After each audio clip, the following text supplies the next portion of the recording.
നാദേന്ദ്രിയം. രചന ദക്ഷ. അവതരണം ഷാഹുൽ മലയിൽ. Editing Faisal C എന്ന് ഊഞ്ഞേരി. നിനക്കിപ്പോ എന്നോട് തീരെ സ്നേഹമില്ലട്ടോടെ യക്ഷി കുഞ്ഞേ. അവൻ തന്റെ വായി മൂടിയിരിക്കുന്ന അവളുടെ കൈയെടുത്ത് മാറ്റി അതിലൊന്ന് അമർത്തിമുത്തിക്കൊണ്ട് പറഞ്ഞതും അവളൊന്ന് കണ്ണുമിഴിച്ചുകൊണ്ട് ചുറ്റിനും പാളി നോക്കി. അവിടെ തങ്ങളെ നോക്കി നിൽക്കുന്ന ഇന്ദ്രനെയും നീലയെയും കാണെ അവൾ പെട്ടെന്ന് തന്നെ അവന്റെ ചുണ്ടോട് ചേർന്നിരിക്കുന്ന തന്റെ കൈ വലിച്ചെടുത്തുകൊണ്ട് അവരെ നോക്കിയൊന്ന് വിളറി ചിരിച്ചു. ഇങ്ങനെ കുന്തം വിഴുങ്ങി അണക്കി നിൽക്കാതെ ഒരു ഉമ്മ നിന്നെ അനുഗ്രഹിച്ചു വിടറി ഭാര്യ. അവൻ അവളുടെ കൈ പിടിച്ച് തനിക്കരികിലേക്ക് വലിച്ചുകൊണ്ട് അവളോട് പറഞ്ഞതും അവളൊരു പിടപ്പോടെ അവനെ വിട്ടുമാറിയുന്നുകൊണ്ട് കണ്ണുരുട്ടി നോക്കി. ഓ, ഇങ്ങനെ നോക്കി നോക്കിയാ നീ എന്നെ വെടക്കാക്കുന്നേ, അവൻ പറഞ്ഞുകൊണ്ട് അവൾക്കരികിലേക്ക് വരാനൊരുങ്ങിയതും അവൾ അവന്റെ നെഞ്ചിൽ കൈവച്ച് തടഞ്ഞുകൊണ്ട് സൈഡിലേക്ക് കണ്ണ് കാണിച്ചു. നിന്ന് കഥകളി കളിക്കാതെ ഇങ്ങ് വന്നേ പൊന്നെ, നാഥനൊന്ന് മുത്തിക്കോട്ടെ. അവൻ അവൾക്കരികിലേക്ക് അടുക്കാൻ ശ്രമിച്ചുകൊണ്ട് പറഞ്ഞു. അയ്യോ, നിന്ന് കിണങ്ങാതെ അങ്ങോട്ട് നോക്കണം മനുഷ്യ. അവൾ പറഞ്ഞുകൊണ്ട് അവന്റെ തല പിടിച്ച് അവർ നിൽക്കുന്നിടത്തേക്ക് തിരിച്ചു. അയ്യേ, ഇതായിരുന്നോ? അവൻ ചുണ്ടോട്ടിക്കൊണ്ട് പറഞ്ഞു. എന്താടാ? മേഘൻ ഇന്ദ്രനെ നോക്കി കണ്ണുരുട്ടിക്കൊണ്ട് അല്പ ഉച്ചത്തിൽ ചോദിച്ചു. അത് കേൾക്കെ ഇന്ദ്രൻ നീലിയൊന്ന് ചേർത്ത് പിടിച്ച് പുച്ഛം വാരി വിതറിക്കൊണ്ട് അവനെ നോക്കി. ആഹാ, അത്രക്കായോ? മേഘൻ പറഞ്ഞുകൊണ്ട് ഭൂവിയെ ചേർത്ത് പിടിച്ച് ആ കവിളിലൊന്ന് അമർത്തി മുത്തിക്കൊണ്ട് നിനക്ക് പറ്റുമെങ്കിൽ ചെയ്യടാ എന്ന ഭാഗത്തിൽ ഇന്ദ്രൻ നോക്കിയൊന്ന് ചുണ്ടുകൊട്ടി. അവനിൽ നിന്ന് ആ പ്രവൃത്തി തീരെ പ്രതീക്ഷിക്കാതിരുന്നുകൊണ്ട് തന്നെ നീലിയുടെയും ഭൂവിയുടെയും കണ്ണ് ഒരുപോലെ പുറത്തേക്ക് ചാടി. അവന് ആ നിൽപ്പും ഭാവം കാണെ ഇന്ദ്രനും നീട്ടി തുപ്പി. സില്ലി ബോയ്, അവന് നല്ല വിഷമമുണ്ട്. മേഘൻ ചിരിയൊതുക്കി പറഞ്ഞുകൊണ്ട് നേരെ നോക്കിയത് തന്നെ നോക്കി കണ്ണുകിട്ടുന്നവിടെ നേർക്കാണ്. എന്താടി, നിനക്ക് ഇനിയും വേണോ? അവളുടെ ആ നോട്ടം കാണെ അവൻ ചോദിച്ചുകൊണ്ട് അവൾക്കടുത്തേക്ക് നീങ്ങിയതും അതിനടുത്ത നിമിഷം തന്നെ അവന്റെ വയറിനിട്ടൊന്ന് താങ്ങിക്കൊണ്ട് അവൾ അവിടെ നടന്നു നീങ്ങി. അവൻ വയറിൽ കൈവച്ചൊന്ന് കുനിഞ്ഞു പോയി. എല്ലാം കഴിഞ്ഞ് വീട്ടിലേക്ക് വാടക കാലനാഥ, ബാക്കി എന്നിട്ട് ഇങ്ങനെ നാണില്ലാത്തൊരു മനുഷ്യൻ. അവൾ നടന്നു നീങ്ങുന്നതിൽ പിറുപിറുത്തു. ആ നിമിഷം തന്നെ മത്സരം ആരംഭിച്ചുകൊണ്ടുള്ള അനൗൺസ്മെന്റ് അവിടെ മുഴങ്ങിയിരുന്നു. സഹൃദയരായ നാട്ടുകാരെ, ഈ അമ്പലമുറ്റം ഒരു കുരുക്ഷേത്ര ഭൂമിയാക്കി മാറ്റാനിതാ അവരിരുവരും ഇവിടേക്ക് എത്തിച്ചേരുകയായി.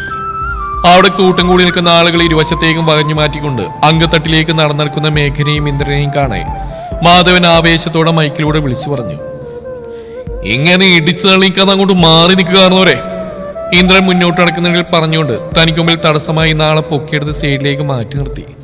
അവന്റെ ആ പ്രവൃത്തി കണ്ടതും കാണികളെല്ലാം ആവേശത്തോടെ കൈയടിക്കാനും വിസിലടിക്കാനും ആരംഭിച്ചു. ഓ, അവന്റെ ഒടുക്കത്തെ ഷോ കാണിക്കൽ തുടങ്ങി. മേഘനൊന്ന് ചുണ്ടുകൊട്ടി പുച്ഛിച്ചുകൊണ്ട് മുറുമുറുത്തു. നമ്മുടെ നാടിന്റെ പൊന്നോമനകളായ, നമ്മുടെ എല്ലാം കണ്ണിലുണ്ണികളായ രണ്ട് ചുടക്കുട്ടന്മാരെയും നമുക്ക് ഒരിക്കൽ കൂടി അങ്കത്തട്ടിലേക്ക് വരവേൽക്കാം.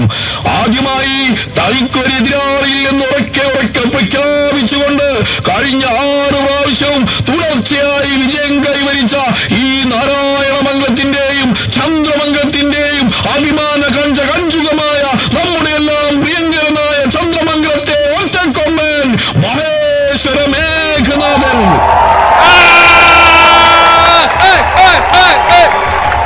അവന്റെ പേര് പറഞ്ഞു ആളുകൾ ആർപ്പുളിക്കുകയും കൈയടിച്ച് പ്രോത്സാഹിപ്പിക്കുകയും ചെയ്യാൻ തുടങ്ങി. അത് കണ്ടതും അവൻ അല്പം നിവർന്നു നിന്നുകൊണ്ട്, നീ ഇത് കേട്ടോടാ തെണ്ടി എന്ന ഭാവേന് തനിക്കെതിരെ നിൽക്കുന്നവനെ നോക്കി. അവന്റെ ആ നോട്ടം കാണെ ഇന്ദ്രൻ അവനെ നടപടലം പുച്ഛിച്ചുകൊണ്ട് കാർക്കിച്ച് തുപ്പുന്ന പോലെ കാണിച്ചു. അവനൊന്ന് അളിഞ്ഞെങ്കിലും അത് വെളിയിൽ കാണിക്കാതെ അതേ ഗർവോടെ അവിടെ നിന്നു. അല്ലെങ്കിലും നിന്റെ അംഗീകാരം എനിക്ക് വേണ്ടടാ തെണ്ടി. എവിടെ എന്റെ കുഞ്ഞമണി കാണുന്നില്ലല്ലോ. മേഘൻ ഇന്ദ്രനെ നല്ലപോലെ സ്മരിച്ച് തന്നെ മീശയൊന്ന് പിരിച്ചു വെച്ചുകൊണ്ട് ആ കൂട്ടത്തിനിടയിൽ അവളെ തേടിക്കൊണ്ടിരുന്നു. പെട്ടെന്നാണ് പുറകിൽ നിന്നൊരു ശൂശു വിളി അവനെ തേടിയെത്തിയത്. അവനൊന്ന് തിരിഞ്ഞു നോക്കിയതും കണ്ടു തന്റെ തൊട്ടുപിറകിൽ കൈകെട്ടി നിന്നുകൊണ്ട് തന്നെ നോക്കി ചിരിയോടെ നിൽക്കുന്നവളെ. അവൻ തന്നെ നോക്കുന്ന കണ്ടതും അവൾ അവനെ നോക്കി ഒറ്റ കണ്ണിറുക്കിക്കൊണ്ടൊന്ന് ചുണ്ടുകൂർപ്പിച്ച് ഉമ്മ കൊടുക്കുന്ന പോലെ കാണിച്ചു. അയ്യോ എന്റെ പൊന്ന്, അവൻ പറഞ്ഞുകൊണ്ട് അവൾക്കടുത്തേക്ക് ധൃതിയിൽ നടക്കാൻ ഒരുങ്ങിയതും പെട്ടെന്നാണ് അവന്റെ കയ്യിലൊരു പിടി വീണത്. എങ്ങോട്ടാ? വ്യാസനാണ്. സംസ്കരിക്കാൻ. എന്തോന്ന്? നമസ്കരിക്കാൻ. അവൻ പെട്ടെന്ന് തിരുത്തി പറഞ്ഞു. അതിന് മത്സരം തുടങ്ങിയില്ലല്ലോ, അതിനു മുന്നേ എന്ത് നമസ്കാരത്തിനാ നീ ഓടുന്നേ? അത് എനിക്കൊന്ന് മുള്ളണം. മുള്ളലകിനി പിന്നെ ആവാം, ഇത് കഴിഞ്ഞാലും മൂത്രപ്പുര അവിടെ തന്നെ കാണും. അയാൾ അവനെ ഇരുത്തി നോക്കിക്കൊണ്ട് പറഞ്ഞു. ഇങ്ങേര് സമ്മതിക്കൂല. മേഘനൊന്ന് പല്ലുകടിച്ചുകൊണ്ട് തിരിഞ്ഞു. അടുത്തതായി കഴിഞ്ഞ 6 പ്രാവശ്യം തുടർച്ചയായി തോൽവി ഏറ്റുവാങ്ങിയിട്ടും ഈ പ്രാവശ്യം ഞാൻ നിന്നെ വീഴ്ത്തിയേ അടങ്ങുക എന്ന് ഉറക്കെ വിളിച്ചു പറഞ്ഞുകൊണ്ട് തന്റെ കച്ചയും മുറുക്കി പഴശീലക്കളരിയിൽ പാറ്റിത്തെളിഞ്ഞ പടയാളികളെ പോലെ പടക്കോ പണിഞ്ഞ് അങ്കത്തട്ടിലേക്ക് ചൂടുവെക്കുന്ന ഈ നാടിന്റെ നാട്ടുകാരുടെയും കണ്ണിലുണ്ണിയും സുന്ദരനും സുമുഖനും സർവോപരി സൽഗുണ സമ്പന്നനും ആരോഗ്യ ദൃഢഗാത്രനും അഭ്യസ്തവിദ്യനുമായ നാരായണ മംഗളത്തിന്റെയും നാൽപ്പാട്ട് ദർബാറിന്റെയും ഉഗ്രനാഥം കഴുത്തിന്റെ കട്ടാളൻ നാൽപ്പാട്ട് ലക്ഷ്മണ ജിതേന്ദ്രൻ. അവന്റെ പേര് വിളിച്ചു പറഞ്ഞു. അവിടെ കൂടുന്നവരെല്ലാവരും നേരത്തെ പോലെ അവന് വേണ്ടി ആർപ്പിക്കാൻ തുടങ്ങി. അത് കേട്ടതും ഇന്ദ്രൻ നേരത്തെ മേഘൻ ചെയ്ത പോലെ തന്നെ മീശ വിരിച്ചു വെച്ചുകൊണ്ട് അവനെ നോക്കി. തെണ്ടി. അവന്റെ ആ നോട്ടം കാണെ മേഘൻ അവനെ നോക്കി ശബ്ദമില്ലാന്ന് ചുണ്ടനക്കി. ഇന്ദ്രൻ അതിനെ ഒന്ന് പുച്ഛിച്ചു വിട്ടു. അതെന്താ അവന് മാത്രമേ ചുണ്ടരനും ചെമുകനും? ഞാനെന്താ സുന്ദരനല്ലേ? മേഘൻ ഉള്ളിൽ തോന്നിയ കുശുമ്പോടൊന്ന് ഞൊടിഞ്ഞു. എന്റെ ഏട്ടനായോട് പറയല്ല, കഴിഞ്ഞ 6 പ്രാവശ്യം തുടർച്ചയായി ജയിച്ചതിന്റെ നല്ല അഹങ്കാരമുണ്ട് അങ്ങേർക്ക്. രുദ്രനൊന്ന് മുണ്ടുമടക്കി കുത്തി ഇന്ദ്രൻ അടുത്തേക്ക് വന്നിരുന്നുകൊണ്ട് പറഞ്ഞു. മോളെ എവിടെടാ? ഇന്ദ്രൻ അവനെ തലയിരിച്ചു ഇങ്ങോട്ട് ചോദിച്ചു. ദോ നിൽക്കുന്നു. അവൻ പറഞ്ഞുകൊണ്ട് അരികിലേക്ക് വിരൽ ചൂണ്ടിയതും കണ്ടു. കുഞ്ഞിപ്പെണ്ണിനെയും പിടിച്ച് തന്നെ നോക്കി ചിരിയോടെ നിൽക്കുന്ന തന്റെ പെണ്ണിനെ. ആ കാഴ്ച അവനിലൊരു ഉണർവ് പടർത്തുന്നവൻ അറിഞ്ഞു. നിങ്ങളിത് എന്തോ നോക്കിക്ക, പോയി നമസ്കരിക്കും മനുഷ്യ, ദോ അങ്ങേര് തുടങ്ങി. രുദ്രൻ പറഞ്ഞുകൊണ്ട് ഇന്ദ്രന്റെ മുന്നിലേക്ക് തള്ളി. രണ്ടുപേരും ഗുരുവിനെ വണങ്ങിക്കൊണ്ട് കളരി നിലത്തിൽ വന്നു നിന്നു. കയ്യിലൂടെ വളാദ്യം ഉയർത്തിക്കൊണ്ട് ആക്രമണത്തിന് തുടക്കം കുറിച്ച ഇന്ദ്രനാണ്. എന്നാൽ അത് തന്റെ ദേഹത്തെ സ്പർശിക്കുന്നതിന് മുന്നേ മേഘൻ അതിനെ തന്റെ പരിചയം കൊണ്ട് തടഞ്ഞു നിർത്തി. ശേഷം കയ്യിലെ വാൾ ഇന്ദ്രൻ നേർക്ക് വീശി. അവന്റെ ആ നീക്കം മുൻകൂട്ടി കണ്ട പോലെ ഇന്ദ്രൻ പുറകിലേക്ക് വലിഞ്ഞുകൊണ്ട് അതിൽ നിന്ന് ഒഴിഞ്ഞു മാറി. ശേഷം അവന് ചിന്തിക്കാനുള്ള സമയം പോലും കൊടുക്കാതെ അവന്റെ കഴുത്തിന് നേരെ വാൾ വീശിയതും മേഘനൊന്ന് കുനിഞ്ഞു നിവർന്നുകൊണ്ട് അതിൽ നിന്ന് അതിവിദഗ്ധമായി ഒഴിഞ്ഞു മാറി. ചെക്കന്മാർ രണ്ട് കത്തി കയറുവാളോടാ. കാണികളിൽ ഒരാൾ തനിക്കരികിൽ നിൽക്കുന്ന ആളോട് മുന്നിൽ അരങ്ങേറുന്ന അങ്കാസ്വദിച്ചുകൊണ്ട് പറഞ്ഞു. രണ്ടും അങ്ങോട്ടും ഇങ്ങോട്ടും ഇല്ലാന്ന മട്ടിലാ നിൽക്കുന്നേ. അയാൾ അതിനെ അനുകൂലിക്കുമെന്ന മറുപടി നൽകി. ഇപ്പൊ തലപോയനെ. അയാൾ മേഘന്റെ തലക്കുമുകളിലൂടെ പാഞ്ഞ വാൾ നോക്കിക്കൊണ്ട് പറഞ്ഞു. അമ്മേ നാരായണ ദേവി നാരായണ. ശ്രദ്ധിക്കുക, ക്ഷേത്ര കമ്മിറ്റി പ്രസിഡന്റായ അച്യുതൻ എത്രയും വേഗം അന്നദാനം നടക്കുന്നിടത്തേക്ക് ചെല്ലേണ്ടതാണ്. അവിടെ സദ്യക്ക് മുമ്പേ വാഴയില കീറിപ്പോയതിന് പേരിൽ രണ്ടുപേർ തമ്മിൽ പൊരിഞ്ഞ അടി നടക്കുകയെന്നാണ് അറിയാൻ കഴിഞ്ഞത്. എത്രയും വേഗം അവിടെ പ്രശ്നം പരിഹരിച്ച് രണ്ടിനെയും പിരിച്ചുവിടേണ്ടതാണ്. ഇനിയൊരു അറിയിപ്പുണ്ടാകുന്നവരെ മറ്റൊരു അറിയിപ്പുണ്ടായിരിക്കുന്നല്ല. മൈക്കിലൂടെയുള്ള അനൗൺസ്മെന്റ് അവിടെ ആകെ മുഴങ്ങി കേട്ടു. ഇവിടെ ആരുടെ തലകുയ്യം നോക്കിക്കുമ്പോഴാ അവന്റെ ഒരു വാഴക്കാടി. രുദ്രൻ മുന്നിലേക്ക് നോക്കി മുറുമുറുത്തു. ആക്ച്വലി അവന്റെ പ്രാക്ടീസ് സെക്ഷൻ ഒക്കെ എന്റെ കൂടെയായിരുന്നു. അത് ചെക്കനിങ്ങനെ നിലന്തോടാ പറക്കുന്നത്. രേവന് ഇൻട്രസ്റ്റ് ഉണ്ടെങ്കിൽ ഞാൻ പറപ്പിക്കാം. എന്താ? അല്ല, പഠിപ്പിക്കാം. രാഹുൽ എളിയോടെ പറഞ്ഞു. അയ്യോ എന്റെ പൊന്നി രാഹുലേട്ടാ, തൽക്കാലം എനിക്ക് പറക്കണ്ട, ഞാൻ താഴെ തറയി ചവിട്ടി നിന്നോളാം. ആൾ വന്ന് ചിരി ഒതുക്കിക്കൊണ്ടൊരു കളിയാക്കലിന്റെ സ്വരത്തിൽ പറഞ്ഞു. ആണല്ലേ? അവനൊരു ഇളിഞ്ഞ ചിരിയോട് അവൾ നോക്കി ചോദിച്ചു. അവൾ അതിന് അതേന്ന പോലെ തലയാട്ടി കാണിച്ചു. അവനതിനൊന്ന് അവിഞ്ഞ ചിരിച്ചുകൊണ്ട് നേരെ നോക്കിയത് തന്നെ നോക്കിയൊരു പ്ലാസ്റ്റിക് ചിരിയും ചിരിച്ചു നിൽക്കുന്ന രുദ്രൻ നേർക്കാണ്. ഒത്തില്ല. രാഹു അതേപോലെ ഒരു ചിരി അവർ തിരികെ നൽകി അവനടുത്തേക്ക് നടക്കുന്നതിൽ ചുണ്ടനക്കി. പെട്ടെന്നാണ് അവരുടെ ഇരുവരുടെയും ശ്രദ്ധ തിരിച്ചുകൊണ്ട് അവിടെ കൂടുന്നവരുടെ എല്ലാ ആർപ്പുവിളി അവിടെ ഉയർന്നു. ആകാംക്ഷയുടെ മുന്നിലേക്ക് നോക്കിയത് അവർ കാണുന്നത് പരസ്പരം ഒന്ന് ശ്വാസം എടുക്കാൻ പോലും സമയം കൊടുക്കാതെ പരസ്പരം അങ്ങോട്ടും ഇങ്ങോട്ടും വാൾ വായിക്കുന്ന ഇന്ദ്രമേഘനാഥന്മാരെയാണ്. അവരുടെ ആ ചടുലതയും മെയ്വഴക്കവും കണ്ടുന്ന കാണികളുടെ എല്ലാം കണ്ണുകൾ ഒരുപോലെ വിടർന്നു. എന്നാൽ ഈ കാഴ്ച പേടിയോടെ ഉറ്റുനോക്കി 2 ജോഡി കണ്ണുകളും ആ കൂട്ടത്തിലുണ്ടായിരുന്നു. തമ്മിൽ വാൾ വീശിക്കൊണ്ട് ആ കളരി നിലത്തിന് വലയം ചെയ്യുന്നവരെ കാണെ നീലയുടെയും ദുർഗയുടെയും ഉള്ളമൊന്ന് കിടുത്തു. അവരിരുവരും ശ്വാസം അടക്കി പിടിച്ചുകൊണ്ടാണ് തങ്ങൾക്ക് മുന്നിൽ അരങ്ങേറുന്ന ആ വാശിയേറിയ പോരാട്ടത്തെ നോക്കിക്കണ്ടത്. കളി കാര്യമായ മട്ടുണ്ടല്ലോടാ. അല്പസമയം കഴിഞ്ഞതും അരികിൽ നിന്നൊരാൾ പറയുന്ന കാതുകളിലേക്ക് വന്നു വീഴെ നീലയുടെ കൈ കുഞ്ഞിപ്പെണ്ണിനൊന്നും മുറുകി. അതുവരെ മൈക്കിലൂടെ ഉയർന്നേറ്റുകൊണ്ടിരുന്ന കമന്ററി നിമിഷ നേരം കൊണ്ട് ഇല്ലാതായി. കുറച്ചു മുന്നേ വരെ കാണികളുടെ ആർപ്പുവിളികളും ആഹ്ലാദ പ്രകടനങ്ങളും കൊണ്ട് നിറഞ്ഞിരുന്ന അന്തരീക്ഷത്തെ നിശബ്ദതയിലേക്ക് തള്ളിവിട്ടുകൊണ്ട് കാറ്റിന്റെ ശക്തിയിൽ പരസ്പരം കൂട്ടിയുരസുന്ന ആ വാളുകളെയും അവരുടെ ഉടമകളുടെയും ശബ്ദം മാത്രം ആ നിശബ്ദതയെ കീറി മുറിച്ചുകൊണ്ട് അവിടെ ആകമാനം നിറഞ്ഞു നിന്നു. വിട്ടേക്ക് ദേവേന്ദ്ര. ഇന്ദ്രൻ നേർക്ക് വാൾ വീശുന്നതിനിടെ മേഘൻ അവനോട് പറഞ്ഞു. നടക്കില്ല മഹി. അവൻ പറഞ്ഞുകൊണ്ട് അവന് നേർക്ക് ആക്രമണം അഴിച്ചുവിട്ടു. അത് കേട്ടതൊന്ന് ചുണ്ടോട്ടി ചിരിച്ചുകൊണ്ട് മേഘൻ തന്റെ ചെറുത്തുനിൽപ്പ് തുടർന്നു. ഇങ്ങനെ പോയ രണ്ടും ഒരുപോലെ തോൽക്കുന്ന മട്ടുണ്ടല്ലോടോ നായരെ. വേലായുധൻ വായിലും മുറുക്കാൻ ചവച്ചുകൊണ്ട് പറഞ്ഞു തീർന്നില്ല. അപ്പോഴേക്ക് ഇന്ദ്രന്റെ കയ്യിലെ വാൾ കളരിക്ക് പുറത്തേക്ക് തെറിച്ചു വീണിരുന്നു. അതുപോലെ തന്നെ മേഘൻ കളരി നിലത്തിൽ നിന്നും പുറത്തേക്കും വന്നിരുന്നു. കാണികളെല്ലാവരും ഒന്നടങ്ക നിരാശയോടെ പറഞ്ഞു. ഇതിപ്പോ കാക്കക്കുല്ല പൂച്ചക്കുല്ലാതെ പോയല്ലോടാ. മാധവൻ വിജയിയായി വരുന്നവന് കൈമാറാൻ എടുത്തു വെച്ച ട്രോഫിയിലേക്കും പൊന്നാടയിലേക്കും നോക്കിക്കൊണ്ടിരുന്ന നെടുവീർപ്പെട്ടു. താ കുടിച്ചോ, അഭിനയിച്ച് തകർത്തല്ലേ, നല്ല ക്ഷീണം കാണും.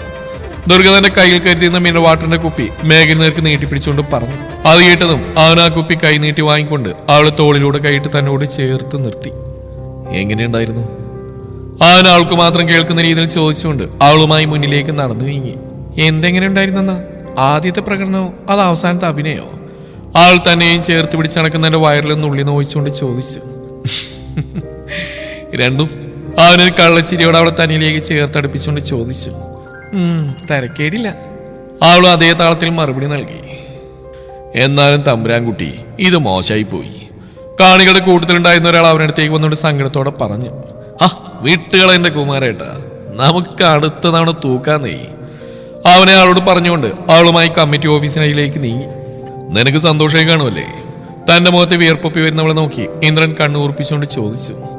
സത്യം പറയണോ കള്ളം പറയണോ? ആളൊരു കള്ളച്ചിരിയോട് അവന്റെ കഴുത്തിലെ വിയർപ്പ് സാരി തലപ്പോണ്ട് തുടച്ചു കൊടുക്കുന്നതിനിടെ ചോദിച്ചു. സത്യം പറയുകയാണെങ്കിൽ എനിക്ക് ഭയങ്കര സന്തോഷമായി ഇന്ദ്രേട്ടാ.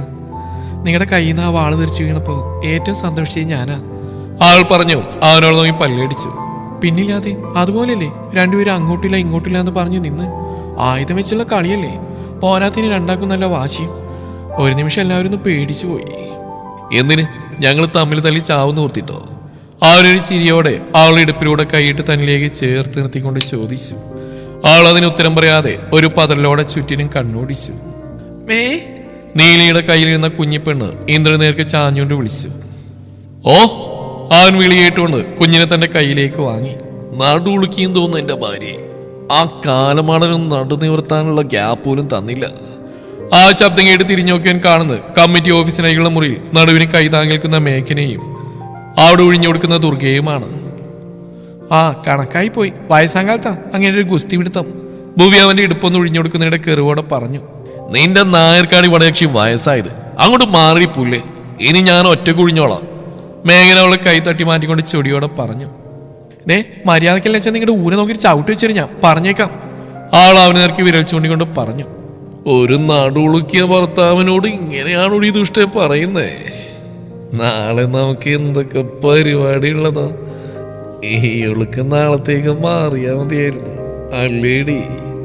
ആദ്യം ദയനീയമായും പിന്നീട് അല്പം നാണത്തോടെ അവൻ അവളെ നോക്കി ചോദിച്ചു. പകുതി ഭാഗം ഒടിഞ്ഞു തൂങ്ങി കിടന്നാലും വായിന്ന് വരുന്ന ഭക്ഷണത്തിനും മാത്രം ശരിക്കും നടുവിൽ ഉൾക്കേണ്ടിയിരുന്ന് നിങ്ങളുടെ ഈ ചൊറി പിടിച്ച നാക്ക. അവൾ പറയുന്നതിനൊപ്പം അവന്റെ നടുവിനിട്ടൊരു കുത്തും വെച്ചു കൊടുത്തു. അമ്മച്ചി! അവനറിയാതെ പറഞ്ഞുപോയി. മര്യാദക്കൊന്ന് പൊടിക്കൊതുങ്ങിയിരുന്നെങ്കിൽ ഇപ്പൊ ഈ വേദന അനുഭവിക്കേണ്ടി വരുമായിരുന്നോ? അങ്ങോട്ട് വന്നുകൊണ്ട് ഇന്ദ്രൻ അവനോട് ചോദിച്ചു. എന്റെ പട്ടി ഒതുങ്ങടാ ദേവേന്ദ്ര, എന്ത് വന്നാലും നിന്നെ ഞാൻ ജയിക്കാൻ സമ്മതിക്കൂടാ തെണ്ടി. മേഘൻ നടുവിനെ കൈ താങ്ങിക്കൊണ്ട് അവനെ നേർക്ക് ചീറി. ഓ, അതായിരിക്കും ഞാൻ തോൽക്കുന്നതായപ്പോ എന്റെ വാള് തട്ടിയിരുന്നിട്ട് കളരിക്ക് പുറത്തോട്ട് എടുത്തിയാടിയത്. ഇന്ദ്രൻ അൽസഭാത്തിൽ അവനെ നോക്കാ പിറുവിർത്തു. എന്തോന്ന്? അവന്റെ പിറുവിക്കൽ കേൾക്കാഞ്ഞതോ മേഘനൊന്ന് ശബ്ദമുയർത്തി ചോദിച്ചു. ഈ സാധനത്തിനൊരു വട്ടകയിലിരുത്തി പുഴുങ്ങിയങ്ങ് എടുക്കടി, അവന്റെ ക്രിമികടി ഒന്ന് മാറി കിട്ടും. ഇന്ദ്രൻ ഭൂവിയെ നോക്കി പറഞ്ഞുകൊണ്ട് അവിടെ നടന്നു നീങ്ങി. നിന്റെ അച്ഛനാളാ കോപ്പേ ക്രിമികടി.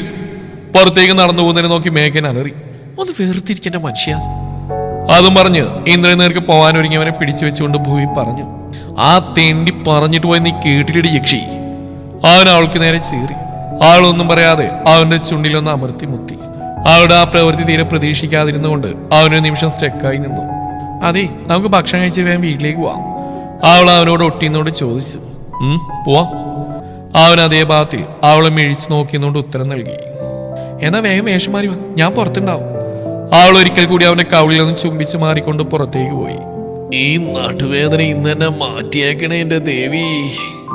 ആൾ പോയ വഴിയെ നോക്കിക്കൊണ്ട് അവൻ ആത്മാർത്ഥമായി പ്രാർത്ഥിച്ചു. ഇനി ഇത് പുഴയിൽ ഒഴുക്കിയിട്ട് 3 പ്രാവശ്യം മുങ്ങി നിവർന്നു വരാം. കർമ്മി പറഞ്ഞു. മേഘൻ അതും എടുത്ത് എഴുന്നേറ്റു. തീയതി ഇരുത്തുന്നതിനോടനുബന്ധിച്ച് തിരുമേനിയുടെ നിർദ്ദേശപ്രകാരമുള്ള പൂജാകർമ്മങ്ങൾ ചെയ്യുകയാണ് മേഘൻ.